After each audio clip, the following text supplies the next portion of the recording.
High বন্ধুরা, পুজোয় নিশ্চয়ই প্রচুর ঘোরাঘুরি করে আর প্রচুর মেকআপ করে নিজের মুখের হাল একেবারেই খারাপ হয়ে গেছে। ইয়েস, আমারও কিন্তু খানিকটা সেই অবস্থায়। তবে তোমরা আমার ফেসটা এমনি দেখে বুঝতে পারবে যে আমার ফেসের কিন্তু অবস্থা অতটাও খারাপ হয়নি। কেন? কারণ আমি proper skin care routine follow করতে পছন্দ করি এবং সেটাই করেছি পোস্ট পুজো। তো আজ আমি দেখাবো আমার weekend morning skin care routine. তার জন্য স্টেপ 1 হচ্ছে ফেস ওয়াশ। প্রথমে নিজেদের পছন্দ মতো কোনো একটা ফেস ওয়াশ দিয়ে নিজের মুখটাকে খুব ভালোভাবে ক্লিন করে নেবে। আমি যেটা ইউজ করেছি সেটা হচ্ছে জয়ের স্কিন ফ্রুট ফেস ওয়াশ। এটা খুব স্কিন ফ্রেন্ডলি, মুখের সব ময়লা একেবারে টেনে বের করে দেয়। তো আমি দেখেছো ফেস ওয়াশ করে চলে এসেছি। দেন স্টেপ টু হচ্ছে আইস। যাদের আইস রোলার নেই তারা আইস কিউব ট্রেতে আইস করে নিয়ে রুমালে বেঁধে ব্যবহার করতে পারো। আমার আইস রোলার আছে তাই আমি সেটা দিয়ে করছি, কারণ এটা অনেক ইউজ ফ্রেন্ডলি, ব্যবহার করতে খুব সুবিধা হয়। তো আমি দেখতেই পেলে খুব সুন্দরভাবে নিজের মুখটাকে বরফ ঘষে নিলাম। এখন কিন্তু শীতকাল আসছে, সবার ঠান্ডা লাগছে, তাই খুব বেশি বরফ ঘষতে যাবে না, একবার করে রাব করে নিলেই হবে ফেসে। তো আমি বরফ ঘষার পরে মুখটাকে দেখলে একটা পরিষ্কার টাওয়েল দিয়ে পরিষ্কার করে নিলাম, মুছে নিলাম। দেন স্টেপ থ্রি হচ্ছে রোজ ওয়াটার। আমি এখানে মিশো থেকে একটা রোজ ওয়াটার অর্ডার করেছিলাম। অ্যাকচুয়ালি এটা আমার মা করেছিল।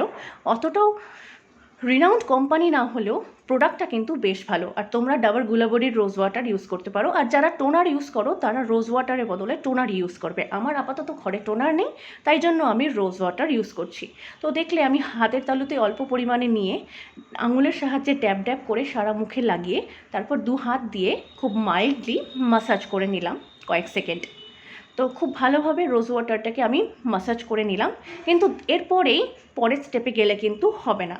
তার আগে রোজ ওয়াটারটাকে মুখে ভালোভাবে অ্যাবজর্ব হতে দিতে হবে, তাই হাতের তালুর সাহায্যে একটু হাওয়া করে নিলাম। দেন আমি আবার চলে এসেছি নেক্সট স্টেপ দেখাতে। আমার রোজ ওয়াটার মুখে অ্যাবজর্ব হয়ে গেছে। দেন আমি তোমাদেরকে দেখাবো next step is aloe vera gel. Aloe vera gel এখন অনেক রকম ভালো ভালো কোম্পানির বাজেট ফ্রেন্ডলি এবং স্কিন ফ্রেন্ডলি পাওয়া যাচ্ছে। এটাও মিশো থেকে আমার মা অর্ডার করেছিল। এটারও কোম্পানিটা অতটা রিনাউন্ড না, কিন্তু প্রোডাক্টটা কিন্তু খুব ভালো। আমি এরপরে আমার ইচ্ছে আছে জয়ের অ্যালোভেরা জেলটা ইউজ করার। সেটা আমি অনেকের কাছে রিভিউ পেয়েছি, প্রোডাক্টটা নাকি খুবই ভালো।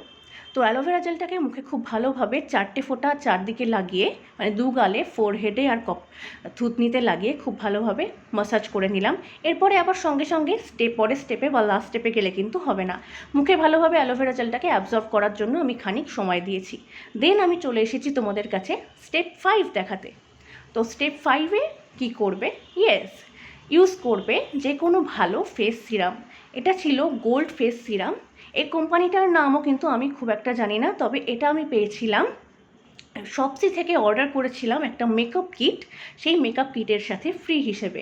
বাট আমি ভেবেছিলাম রিনাউন্ড কোম্পানি না, কেমন হবে। দেন ইউজ করে বুঝলাম প্রোডাক্টটা কিন্তু খুবই স্কিন ফ্রেন্ডলি। আমার কোনো ইরিটেশন বা কোনো প্রবলেম হয়নি, উল্টে একটা ন্যাচারাল গ্লো প্রোভাইড করেছে এবং তোমরা সেটা আমার ফেস দেখে কিন্তু বুঝতেই পারছো। তবে এটার পরিমাণটা কমে এসেছে, তাই আমার ড্রপার দিয়ে বার করতে একটু প্রবলেম হচ্ছিল। তো আমি নেক্সট একটা সিরাম কিনবো এবং সেটা কোন কোম্পানির কিনছি সেটা আমি এখনও নিজেই ঠিক করিনি। যেটাই কিনবো সেটা আমি তোমাদের সঙ্গে শেয়ার করব। আর আমার এই প্রোডাক্টগুলোর লিঙ্ক যদি তোমরা কিনতে চাও, তাহলে আমি মিশো থেকে সেই লিঙ্কগুলো আমার ডেসক্রিপশন বক্সে দিয়ে দেবো, তোমরা চাইলে অর্ডার করতে পারো। তো আমার এই স্কিন কেয়ার রুটিন তোমাদের সঙ্গে আজ আমি শেয়ার করলাম। আর দেখলে সিরামটাকে আমি ভালোভাবে ড্রপার দিয়ে সারা মুখে নিয়ে তারপর 2 হাতের 4 আঙুলের সাহায্যে খুব ভালোভাবে হালকা হাতে মাসাজ করে নিলাম। এবার দেখতেই পেলে আমার মুখের স্কিনের পরিবর্তনটা কি সুন্দর হলো। এবার তোমাদেরকে বলছি, এই স্কিন কেয়ার রুটিন যদি ঠিকমতো ফলো না করো তাহলে কিন্তু নিজের মুখের অবস্থা ফিরবে না। Then tata.